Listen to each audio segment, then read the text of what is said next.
Hola, soy Alex, bienvenidas al podcast de Psicobrujas.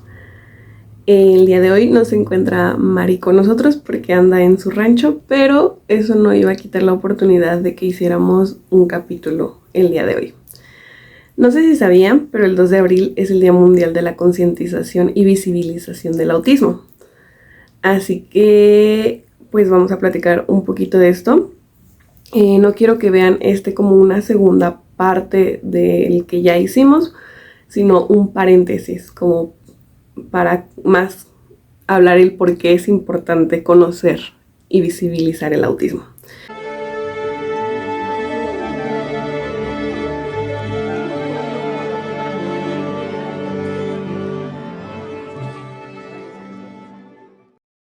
Antes de empezar, me gustaría hacer una recapitulación de lo que vimos el capítulo anterior, en donde explicábamos qué es el autismo. Entonces, vamos allá. Entonces, pues el autismo o trastorno de espectro autista son alteraciones del neurodesarrollo que afectan el desarrollo sociocomunicativo, los intereses y un patrón restringido y estereotipado de intereses y conductas. Y de acuerdo al DSM-5, que pues sabemos que no está tan actualizado, lamentablemente, pero pues es el que utilizan aquí en México junto con el CIE-10. El DSM dice que se deben cumplir 4 criterios para poder tener este diagnóstico. El criterio A es tener problemas con la comunicación social y la interacción social. El criterio B es tener patrones repetitivos y restrictivos de comportamiento, intereses y actividades. El criterio C es que deben estar presentes estos criterios desde las primeras fases del desarrollo, aunque puedan manifestarse más tarde. Y el criterio D dice que estos rasgos deben causar un deterioro clínicamente significativo en la vida de la persona. Es importante mencionar que aquí no se habla como síntomas, porque no es una enfermedad. Ok, entonces son rasgos. ¿Cómo distingues trastorno de enfermedad? O sea, pues el trastorno es, en este caso, es algo con lo que ya naces. Y una enfermedad es algo que se puede ocasionar claro, porque no te cuidas, porque te da algo, ¿sabes? Entonces, así podrías diferenciarlo, pero en este caso sí es un trastorno, que los neurotípicos son los que ponen las etiquetas, ¿no? Y pues sí, estos rasgos caen dentro de las 3 categorías, que son comunicación, socialización y conductas motrices, como acciones compulsivas o rituales sin un fin determinado, que se denominan estereotipias o stimming. También quiero comentarles que pues lamentablemente en casi todo el mundo está infradiagnosticado el autismo en mujeres. Hasta hace poco se consideraba que era única y exclusivamente de varones, de niños heteronormados, cisgénero y caucásicos. Entonces dejaron de lado a toda la población latina, afroamericana, asiática. Como suele pasar. Y a las mujeres. Como suele pasar. Pero también depende mucho del contexto social en el que se esté desarrollando. Por ejemplo, aquí un factor o un rasgo muy marcado sería una persona que no socialice tanto, que se enfoque mucho en sus estudios, pero por ejemplo, si estos rasgos los pones en una sociedad o en una cultura como Japón o Corea, que es normal que se maten por el estudio, literalmente, porque los tienen bajo mucha presión, pues entonces ahí la normatividad hace que no entres dentro del espectro. Por eso también depende de la cultura. Todos estos rasgos pueden pasar desapercibidos hasta que una demanda relacionada con una necesidad de autonomía en la persona las haga evidentes. Recuerden que actualmente ya es trastorno del espectro autista, ya no existe el Asperger, ya todo está dentro del mismo espectro, exactamente. No hay personas más autistas ni menos autistas, se clasifican en niveles de apoyo, pero estos niveles de apoyo pues son como momentáneas. Tú y yo ahorita, así como estamos platicando, me puedes ver y me ves normal, y estoy en un nivel de apoyo 1, pero si me ves cuando estoy teniendo mis crisis, mi nivel de apoyo sería un 3. O sea, sube dependiendo de cuánto apoyo necesitas de otra persona. Exactamente. Así es como se categoriza hoy en día. No es que seas más o menos autista. Ok, y por eso es espectro. Exactamente. O sea, tiene que ver con la autonomía, la independencia. Exacto. Tiene que ver con la autonomía, la independencia, las habilidades que tienes para ciertas cosas y las habilidades que no tienes para otras tantas. Por eso es un espectro, porque puedes tener más habilidades sociales, pero no tener habilidades motoras, o no tener habilidades para comunicación, pero sí tener habilidades para lo motor, así. Por eso es un espectro. No hay ninguna persona autista igual, todas son diferentes porque todas cumplimos con rasgos diferentes. Claro. Bueno, ya que recapitulamos qué es el autismo, ahora es importante preguntarnos por qué es importante hacer conciencia o visibilizar el autismo, sobre todo en adultos. Bueno, pues algunos estudios señalan que existe una relación significativa entre el suicidio y personas con TEA, especialmente las personas que tienen rasgos de dificultades sociales. Puesto que existen limitaciones en expresar, reconocer y compartir nuestras emociones y pensamientos. También hay que sumarle que el bullying puede llevar a las personas a que enmascaren más sus rasgos, lo que genera una confusión de identidad y pues puede causar un riesgo suicida. A lo largo del capítulo les voy a estar dejando los artículos en los que me basé y van a ir apareciendo por aquí, ya en la pantalla. Es importante saber que la edad promedio de vida de una persona autista es de 36 años. Esto derivado a la principal causa de muerte en infantes con TEA es el ahogamiento. Por eso es importante que desde niños, una vez que obtienen el diagnóstico y antes de mandarlos a alguna terapia de conducta o alguna terapia de habla, es importante meterlos a clases de natación, porque esto asegura la supervivencia de los niños. Y en adultos, pues esto debido al bullying que pueden llegar a sufrir durante toda su infancia, al no ser diagnosticados adecuadamente en el momento adecuado, lo que genera que no se les brinde herramientas y no sepan cómo lidiar con. También el hacer masking pues cansa mucho y puede llegar a generar un burnout autista. Más adelante voy a platicar acerca de los tipos de crisis que pueden presentar las personas con autismo y por qué es importante conocerlas. Hasta hace pocos años el autismo en mujeres comenzó a ser estudiado, ya que se creía que era una condición exclusivamente de hombres. El incremento del reconocimiento y diagnóstico del autismo ha puesto en evidencia la infradetección e identificación de la presentación en las mujeres. Existe evidencia de que el autismo se detecta y diagnostica tardíamente en las mujeres. Esto lo dice Herras en su artículo Género femenino y autismo infradetección en sus diagnósticos.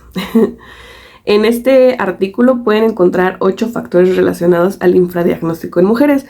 Les voy a dejar algunos puntos importantes que yo considero que son de los más destacables en la pantallita para que si gustan ponerle pausa. Listo. Bueno, ahora volviendo al tema de por qué es importante crear conciencia y visibilización del autismo, sobre todo en grupos minoritarios y en mujeres, porque hemos sido excluidos de los estudios que se han realizado a lo largo de los años. Bueno, es necesario el reconocimiento de una mejora en los patrones de detección, evaluación y diagnóstico e intervención del autismo. Se debe conocer mejor los patrones de valoración para la detección temprana del autismo y de esta forma poder intervenir y brindar más herramientas desde que somos niños. Eso puede ayudarnos a no tener que hacer masking para ser aceptados en la sociedad. Concientizar a médicos, psiquiatras, neurólogos de los nuevos estudios que se han realizado para no caer en la desinformación o en los malos diagnósticos. cosa que pasa muy seguido, sobre todo en mujeres. Visibilizar el amplio espectro que existe dentro del autismo y derribar los mitos que suelen tener acerca de este mismo. Como ya lo habíamos platicado en el capítulo anterior, no hay dos personas autistas iguales. Es un espectro muy grande y no hay personas ni más ni menos autistas. Existen los niveles de apoyo, como también ya lo habíamos comentado. Mi nivel de apoyo es 1 y mi nivel de discapacidad es bajo. O sea, yo no necesito mucha asistencia como para existir, pero eso no quiere decir que no la necesite. Por ejemplo, en el trabajo yo tuve que hablar con mis jefas para explicarles mi condición y que el ruido o que corten así de repente mis horarios y mis rutinas me generan crisis, que me toquen de repente, que el socializar mucho también me genera muchas crisis. Así que pues ambas fueron muy lindas y aceptaron hacer acomodaciones para que yo pudiera estar bien. ¿Ok?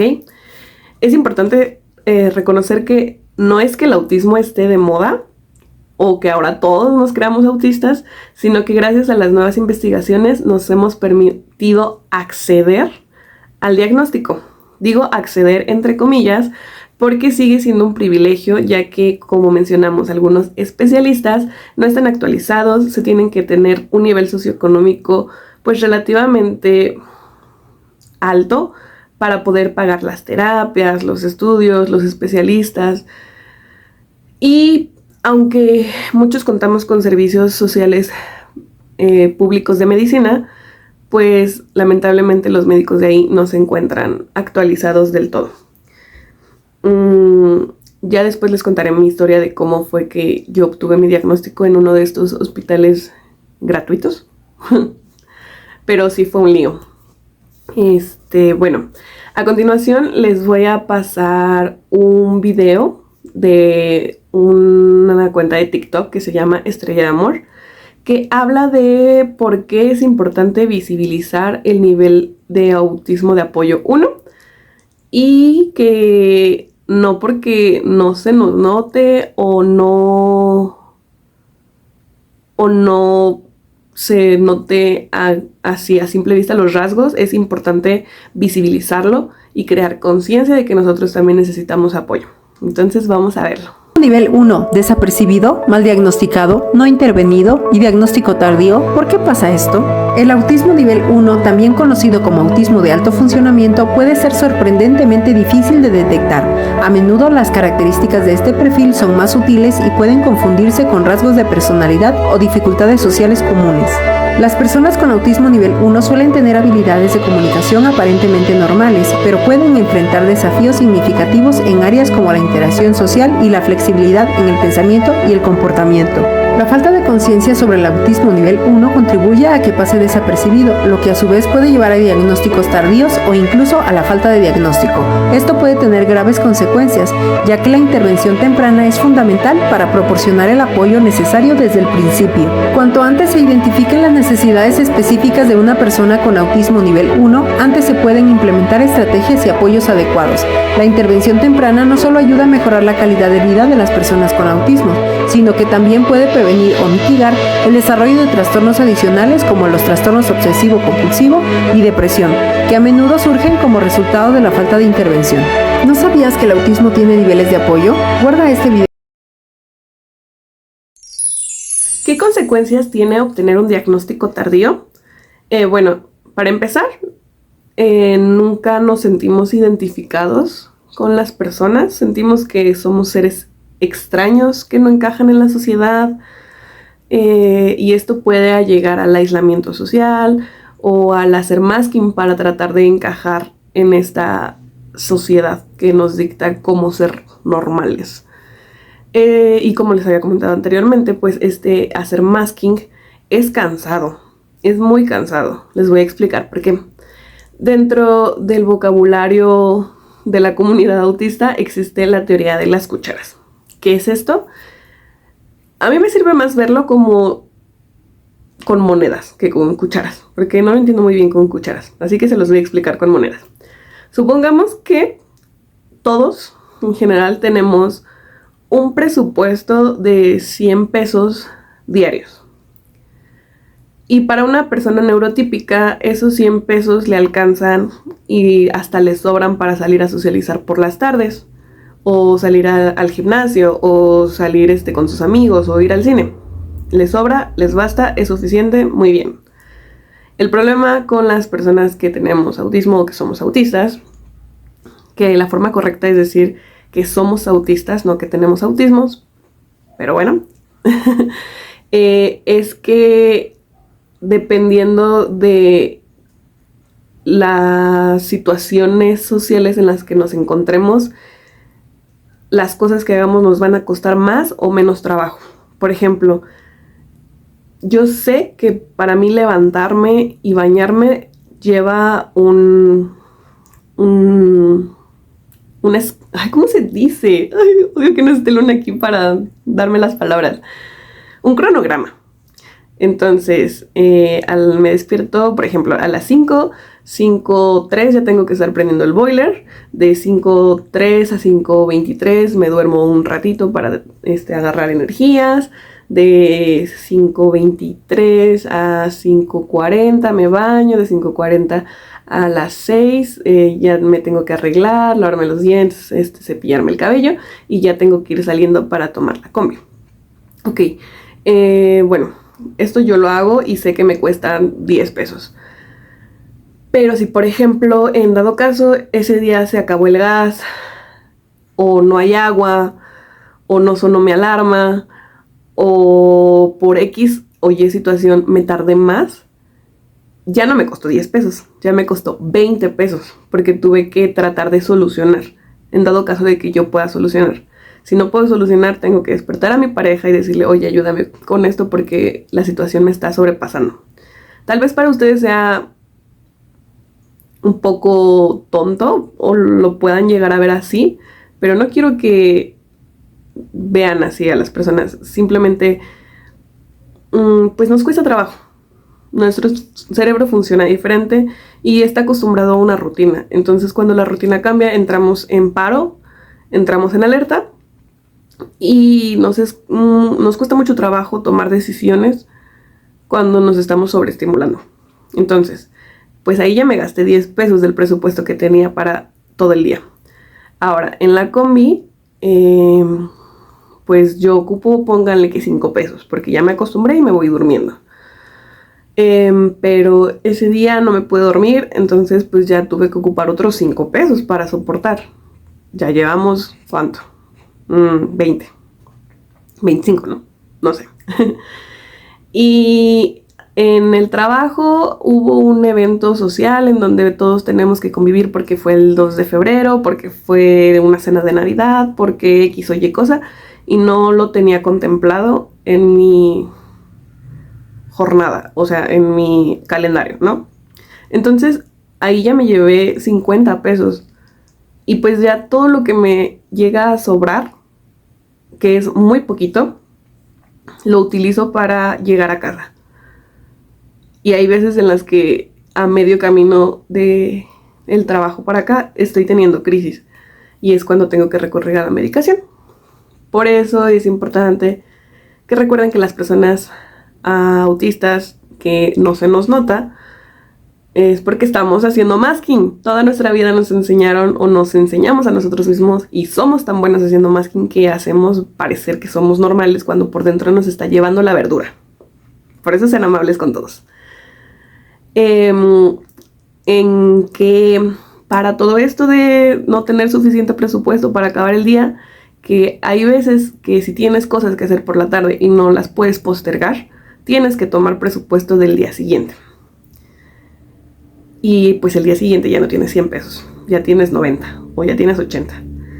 Entonces al día siguiente, como ya no tienes el presupuesto completo y se presentan factores que no tenías contemplados, vas a tomar presupuesto del día siguiente y así sucesivamente hasta que va a llegar un día en el que ya no vas a tener presupuesto para tomar y es cuando entramos en un burnout, que ya estamos cansados, que ya nos cansamos de hacer masking, que ya no tenemos presupuesto para hacer algo tan sencillo como levantarnos o lavarnos los dientes o cepillarnos el cabello es agotador. Así que hay que tratar de cuidarnos y cuidar a nuestras personas autistas. ¿Cómo? Ayudándolas a tener acomodaciones para que no tengan que gastar presupuesto de otros días o que no tenían contemplado, por así decirlo.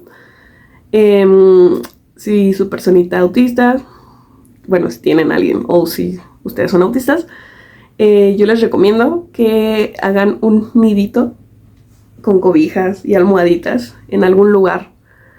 Puede ser dentro de un armario, puede ser al lado de su camita, donde esté. A mí me gusta que esté como apretado justo y que esté oscuro. Y me gustan cierto tipo de cobijas, entonces eso me ayuda a autorregularme. También el hacer steaming, el estar jugando con las manos, con el cabello, mordiéndome los labios, pues nos ayuda a regularnos. Entonces no son comportamientos que queramos hacer simplemente porque sí, son cuestiones que nos ayudan a regularnos, ¿vale? Pues sí, también una vez que obtenemos el diagnóstico tardío de autismo y que nos explican qué es el masking, entramos en una crisis de identidad muy fea. En mi caso particular, me di cuenta de que todo lo que me gustaba había sido copiado para encajar o para que los niños que me gustaban en ese momento me aceptaran. Entonces, por más que yo ya era consciente de que podía ser autista, cuando me lo confirmaron y aseguraron y me explicaron que era el masking y todo esto, tuve que pasar por un duelo de identidad, de decir, chale, entonces ¿quién soy yo? ¿Quién es Alexa? ¿Quién es esta persona como individuo y no como persona que hace masking? Así que me puse a recapitular en mi vida y me di cuenta que el primer gusto que tuve por mi cuenta, no por haber copiado a alguien, fue Alesana. De ahí siguió Friends, que lo vi porque mi novio me lo recomendó, pero después él dejó de verlo y yo me obsesioné. Hamilton también ha sido por mí, Melanie Martínez, Taylor Swift, ya son cosas que son parte de mi identidad y no de consecuencia de hacer masking.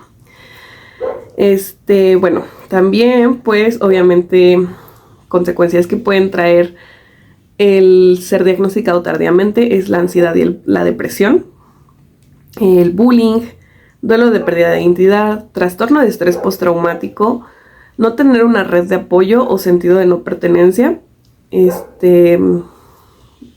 Puedes llegar a autolesionarte, puedes tener ideaciones suicidas o incluso llegar al suicidio. Por eso es que es importante hacer énfasis en esto y por eso es que el nivel de vida de las personas autistas es más bajo que no el nivel, la mortalidad. Bueno, también es importante explicar que dentro del trastorno del espectro autista existen demasiadas comorbilidades, muchísimas. O sea, realmente yo no tenía idea que todo lo que tenía era relacionado al autismo. Por ejemplo, trastornos emocionales, incrementos de ideación y conductas autolíticas, trastornos alimenticios, síntomas psicóticos, disforia de género, alteraciones conductuales, trastorno de déficit de atención con hiperactividad, trastorno límite de la personalidad, problemas gastrointestinales, escoliosis, epilepsia y problemas de sueño. Hace poco mi hermana me mandó un estudio que realizaron en la escuela de medicina, me parece, y se los voy a dejar aquí la foto para que también le pongan pausa y lo revisen. Habla acerca de cómo las personas con autismo sufrimos muchos problemas gastrointestinales y que si tratamos esos problemas gastrointestinales nos pueden ayudar a bajar un poquito nuestro nivel de ansiedad. Está muy interesante, se los voy a dejar. Bueno, Es por eso que es importante tener un equipo multidisciplinario para trabajar con las personas autistas. Necesitamos un médico de cabecera, un psiquiatra, un psicólogo que esté especializado o que tenga información acerca de cómo trabajar con personas autistas, un neurólogo y un nutricionista. Un nutricionista es súper importante porque la mayoría de personas que sufrimos autismo tenemos problemas con la alimentación. Diría mi abuela, soy muy mamona para la comida. Diría mi jefecita santa, mi madre, eres muy picky para la comida. Pero pues realmente más que no me guste la comida es que las texturas de ciertos alimentos me disgustan muchísimo. Tanto que no los puedo comer. Prefiero morirme de hambre, o que me duele el estómago de hambre, a comer eso. Entonces también es importante que tengan siempre realizar un perfil sensorial de la persona con la que están conviviendo, o en su caso si son ustedes, ver qué alimentos son sus alimentos de seguridad. Por ejemplo, en mi caso son las papitas, la pizza, o sea, alimentos que no son nutritivos, y yo lo sé. Pero esto pasa porque muy rara vez el sabor de estos alimentos cambia. Y los otros alimentos suelen cambiar dependiendo de la cocción, dependiendo de quién los prepara, dependiendo de si le echaron la suficiente sal, etcétera, etcétera. Así que siempre es importante tener nuestras comidas, nuestras safe foods en el estante, en dado caso de que un día las necesitemos. Ahora sí, el perfil sensorial. Poner qué alimentos nos regulan y cuáles nos desregulan. Qué cosas auditivas nos desregulan y cuáles nos ayudan a regularnos. Por ejemplo, a mí la campana de la basura me desregula completamente, no la puedo escuchar. Entonces ya sé que para ese momento, cuando está pasando, me pongo mis audífonos y escucho algún soundtrack de un musical, porque eso me ayuda. También en cuestión de tacto, qué texturas soportas y qué texturas no soportas. Es muy importante conocer todo este perfil sensorial para que puedas ir identificando qué te causa y qué no te causa crisis, ¿vale? Como menciona Mili es una psicóloga muy buena que yo sigo en TikTok. Menciona que el autismo no se cura.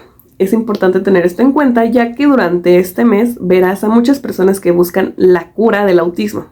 También buscan el gen en el que se encuentra el gen del autismo. ¿Para qué? Para erradicarlo y buscar que ya no nazcamos personas neurodivergentes. Hay muchas terapias que buscan erradicar las conductas que nos ayudan a regularnos.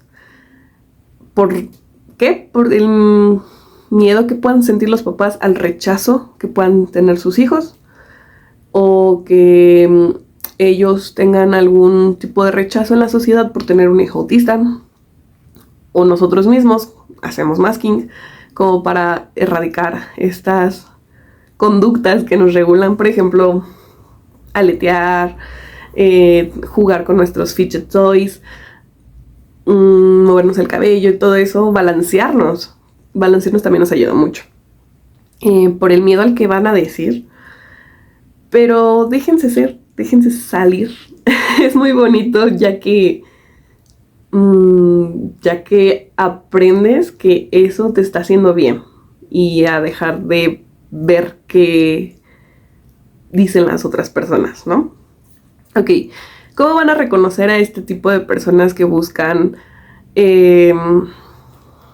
erradicar, por así decirlo, o curar el autismo? Para empezar, utilizan el rompecabezas como símbolo del autismo. ¿Por qué? Porque se creía que somos personas incompletas y nos hacía falta algo para ser normales.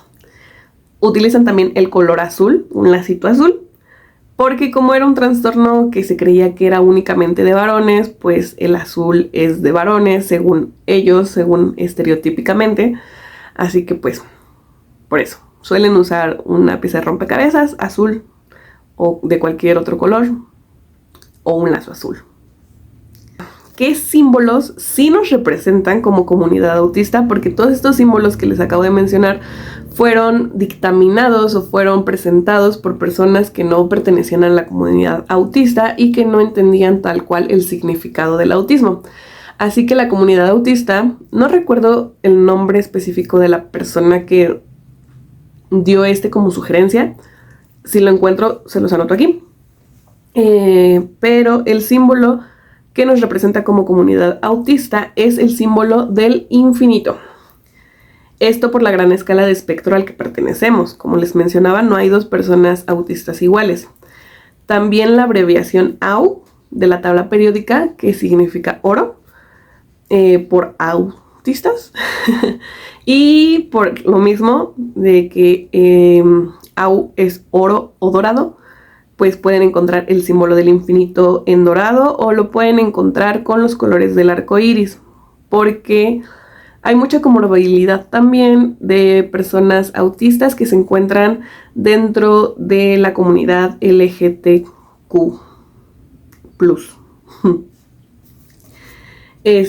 Bueno, ahora sí, entrando a los tipos de crisis.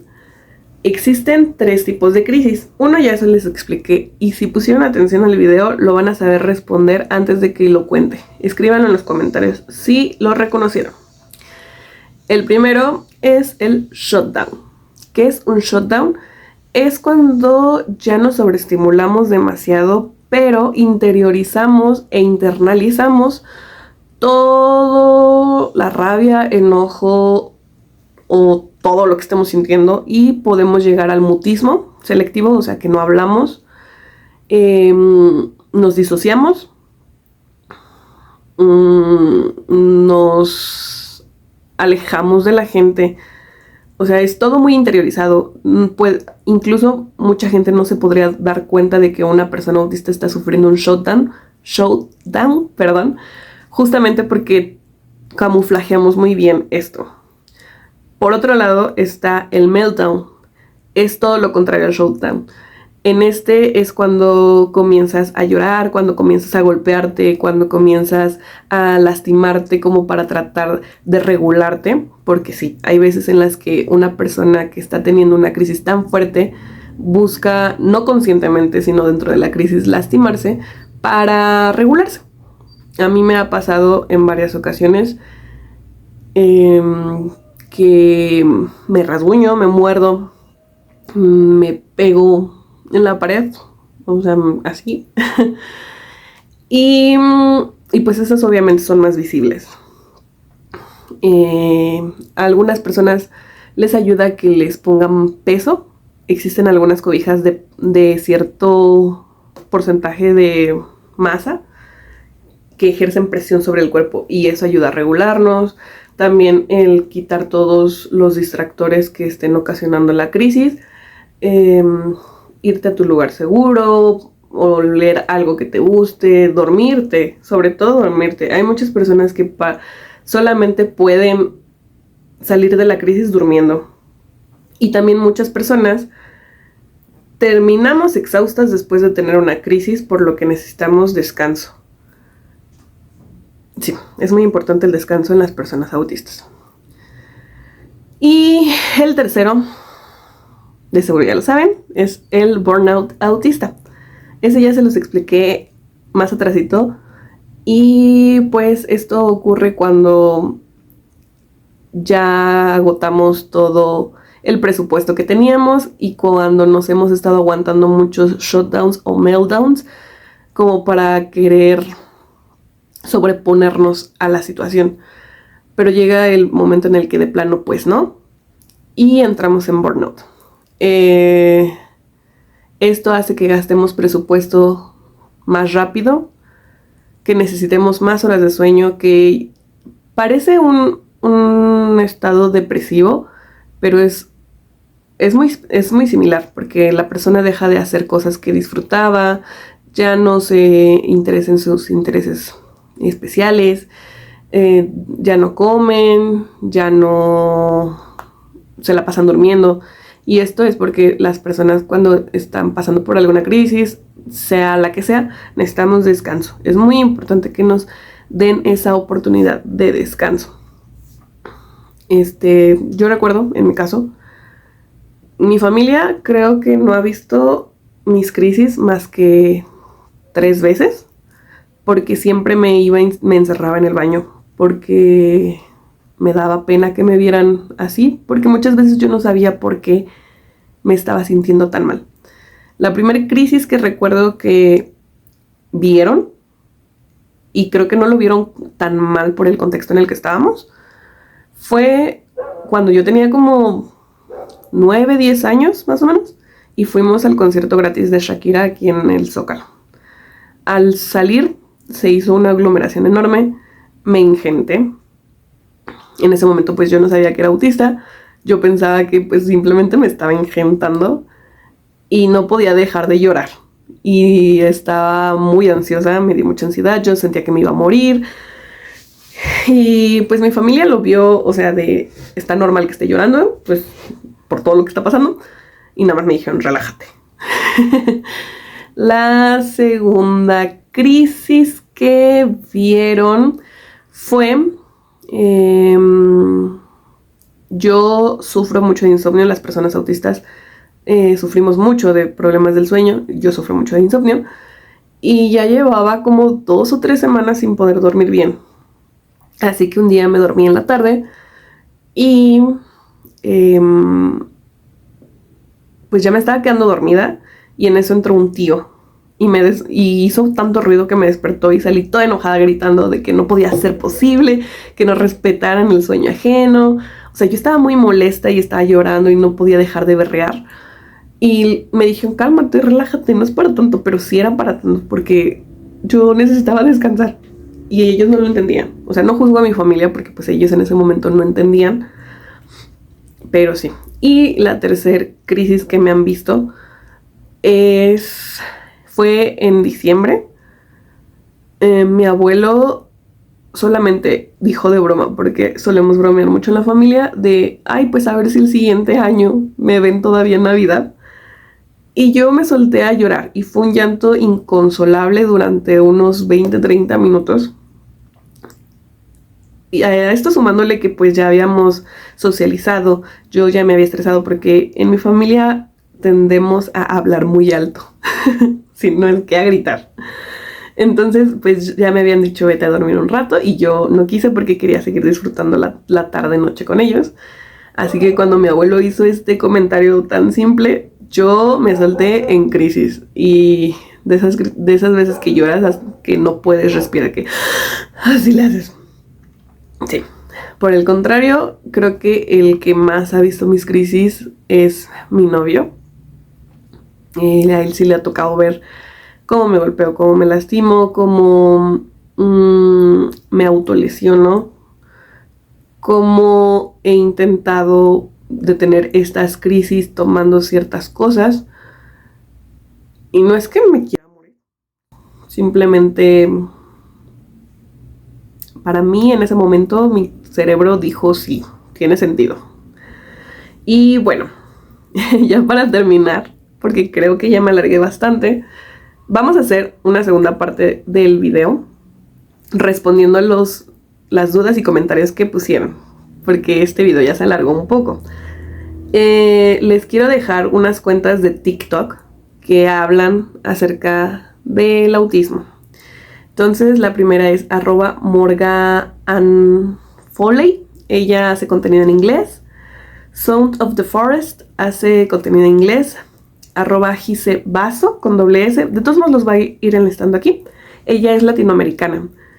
Neuroprevención es una persona española. La P de Pautista, ella es mexicana. Nosotros en el espectro es una persona mexicana. Kaylin-VP, ella hace contenido en inglés. Antonio.profe, él es chileno. Autistic Girls con 3 R's, ella es mexicana. Y mili.i.los.mundos5 es mexicana. Y pues para concluir todo esto, les quiero dejar justamente un video de Mili. Vayan a seguirla a su cuenta de TikTok, hace contenido muy bueno. Es muy inteligente, yo la admiro mucho. me gustaría poder tener la facilidad de palabra y la inteligencia que tiene ella. Entonces, pues sí, les voy a dejar de conclusión este video. Espero que les haya gustado. Nos vamos a ver el siguiente jueves. Esperemos que ya Luna esté aquí de regreso. Porque no es lo mismo sin ella. Y pues vamos a seguir juntando sus dudas que vayan saliendo acerca de este tema para el segundo capítulo. Quiero que sea como un paréntesis. Y pues creo que ya es todo. Espero les haya gustado. Espero haya resolvido sus dudas. Disculpen si mi habla no es tan fluida como la de Luna. Me trabo mucho y me cuesta mucho trabajo centrar mis ideas porque estoy pensando en una cosa y necesito decirla al momento, pero después se me olvida qué estaba diciendo. Entonces es un caos. Por eso tengo que tener un guión y más o menos me apego a él. Pero bueno, muchas gracias por escucharnos. Nos vemos el siguiente jueves. Disfruten el video de Mili. Y no olviden seguirnos en nuestras redes sociales, que se las voy a dejar al final. ¿Vale? ¡Chao! Olis, gualis, crayolis, macarronis. Y pues nada, si recibiste este video es porque una persona cercana a ti es autista. Y bueno, tú te acabas de enterar de eso. Y estoy casi 100% segura de que en el mejor de los casos no tienes una idea de cómo recibir esta noticia. Y en el peor, pero el más normalizado de todos, no lo estás tomando muy bien que digamos. Pero no te preocupes, es perfectamente normal tener muchas dudas y un montón de pensamientos apocalípticos. Y es por eso que tú y yo vamos a platicar sobre el autismo y el déficit de atención. Y bueno, si te preguntas quién soy para hablar de esto, mucho gusto, soy Mili, soy psicóloga, soy terapeuta, soy autista y tengo déficit de atención.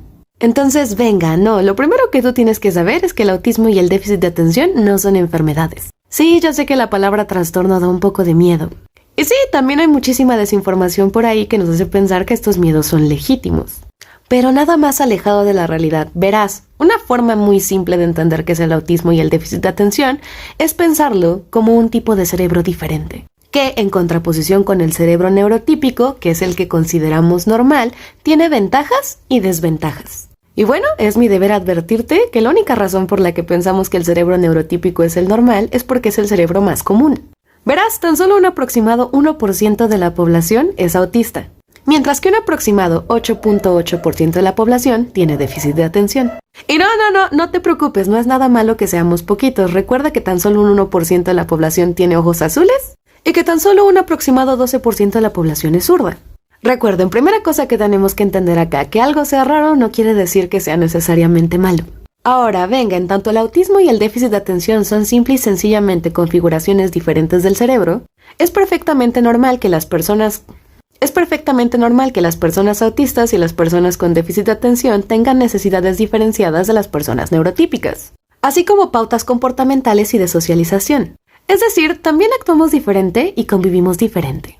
Esto una vez más no tiene absolutamente nada de malo, y lo mejor que podemos hacer con estas cosas es facilitar que las personas autistas y con déficit de atención tengan las adecuaciones necesarias para que puedan vivir una vida vivible y feliz. Por supuesto, es mi deber recalcarles que estas adecuaciones dependen exclusivamente de la persona en cuestión. En tanto estas condiciones se viven en un espectro, es decir, un gran margen de formas de ser y de hacer, podremos entender que las necesidades de cada persona autista o con déficit de atención, o ambos, pueden llegar a ser bastante variadas y tan diversas como las personas en sí mismas. Punto número 2, y este es súper importante, en tanto estas dos condiciones no son enfermedades, no se curan. Sé que en internet se ofertan N cantidad de tratamientos mágicos, místicos, musicales que dicen que van a hacer que esta diferencia cerebral desaparezca, pero esas solo son estafas diseñadas para trabajar con tu angustia y quitarte tu dinero. A la par de que muchas de estas cosas que se ofertan en el mercado terminan por ser increíblemente traumatizantes y peligrosas para nosotros, los neurodivergentes. Pero venga, que esto no se cure no quiere decir que no tengamos cosas que hacer.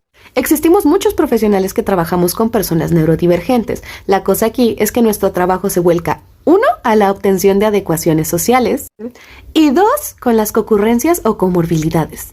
Les explico, las adecuaciones sociales son una serie de cambios que se tienen que realizar en nuestro entorno a fin de asegurar que podamos vivir en él. Una onda muy como las rampas de acceso para las personas que necesitan sillas de ruedas. Y en este sentido tenemos que entender que las adecuaciones sociales no son caprichos. tal vez podrían parecértelos porque tu cerebro funciona diferente. Pero para las personas autistas y con déficit de atención, cosas tan pequeñas como que se nos permite utilizar en el salón de clases canceladores de ruido pueden ser literalmente la diferencia entre la vida y la muerte. Y sí, como ya dije, en tanto nuestras condiciones se viven en espectro, las adecuaciones sociales dependen puramente de la persona que las necesite. Ahora, con respecto a las concurrencias y comorbilidades, estas son afectaciones que tienden a aparecer junto con el autismo y el déficit de atención que pueden ser de orden físico, psíquico y neurológico. Por ejemplo, yo sé que no sabían, pero las personas neurodivergentes somos bastante más tendientes a desarrollar escoliosis. También sé que no sabían, pero las personas neurodivergentes somos bastante más tendientes a desarrollar trastorno por estrés postraumático. Y yo sé que tampoco lo sabían, pero las personas neurodivergentes somos bastante más tendientes a desarrollar dislexia. Y pues nada, estas son cosas que atendemos ya sea de la mano de la medicina, ciertas formas de terapia o incluso adecuaciones sociales. Por ejemplo, yo tengo muchos problemas de lateralidad y la adecuación que me sirvió fue tener tatuado en las manos cuál es la derecha y cuál es la izquierda. También tengo trastorno de la comunicación pragmática. Y pues nada, para eso me ayudó muchísimo tomar clases de improvisación teatral. Punto número 3. Somos cerebros diferentes que advienen en cuerpos diferentes y formas de ser muy diferentes. Y es en este sentido que aunque empatizo con ustedes con respecto a la incomodidad que sienten con respecto a algunas cosas que nosotros hacemos, es mi deber decirles que nuestra forma de ser no tiene absolutamente nada de malo. Y que la incomodidad que les podemos llegar a producir no es una emergencia y tampoco es algo que se deba atender antes que nuestra salud.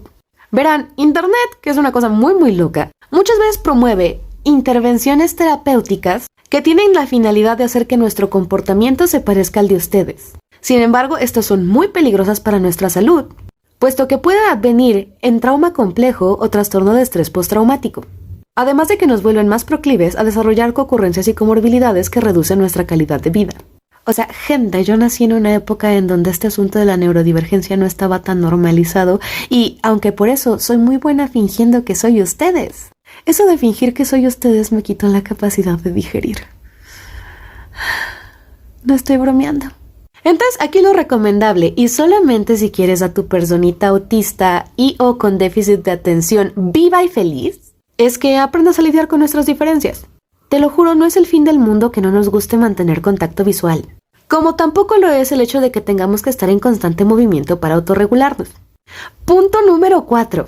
Sí, yo ya sé que no me parezco para nada a tu inserte parentesco autista de 5 años.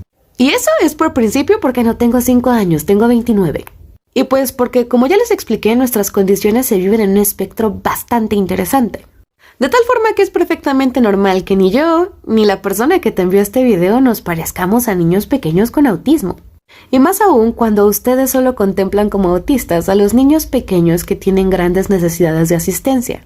Pues porque sí, el tipo de autismo 1, 2 y 3 en realidad está hablando de nuestros niveles de asistencia. Yo soy un tipo 1, esto quiere decir que no requiero casi ningún tipo de asistencia, pero sí requiero asistencia. Y no soy menos autista que el tipo 3. Solo diferente al tipo 3. Y lo mismo pasa con la personita con la que convives. Sí, ya sé que no te parece autista, pero eso no quiere decir que no lo sea, en tanto hay muchas formas de ser autista. Entonces, por fin, gente, háganme el favor de no invalidar el diagnóstico de alguien, simple y sencillamente porque no cabe en tu expectativa o prejuicio de lo que se supone que es el autismo o el déficit de atención. Punto número 5 de esta breve explicación. Esta explicación está siendo muy breve. Hay de hecho muchísimos más temas de los que sería prudente hablar. Y muchísimas más cosas que sería prudente entender. Pero aquí solo pusimos unos básicos indispensables. Porque, o sea, independientemente de que el autismo y el déficit de atención no sean nada malo, no quiere decir que uno quiera o pueda aceptarlo de golpe. Aceptar la diferencia es muy difícil, porque implica romper con nuestros propios saberes y prejuicios, a la par de que implica enfrentarnos con un montón de miedos. Se los firmo ante notario público. No eres ni la primera ni la última persona que tiene muchos problemas para digerir esta clase de cosas, particularmente cuando esta clase de cosas tiene que ver con una persona bastante cercana a ti. Es normal caer en la negación, es normal enojarse, es normal ponerse triste. Al fin y al cabo, recibir el diagnóstico de una persona que te importa también es un proceso de duelo. De hecho, y si te hace sentir mejor, cuando nosotros recibimos nuestro diagnóstico, también hacemos un proceso de duelo. Es un viaje muy extraño ese de aceptar que no eres normal y que nunca lo vas a hacer. Así que, calmantes montes, la idea no es que te sobreexijas. Todo esto que sientes y piensas, que asumo es caótico, es parte del proceso de aceptar la existencia de un diagnóstico. Pero eso sí, si bien tienes derecho a tu duelo y a tu proceso de aceptación, tienes que recordar que aquí es muy necesario aceptar la existencia de ese diagnóstico. No es mala onda, pero si para ti que estás afuera ya es bastante complicado lidiar con estas cosas, imagínate cómo es para nosotros. Y pues ahorita hasta aquí lo dejamos. Dejen sus preguntas para que podamos hacer más partes. Bye.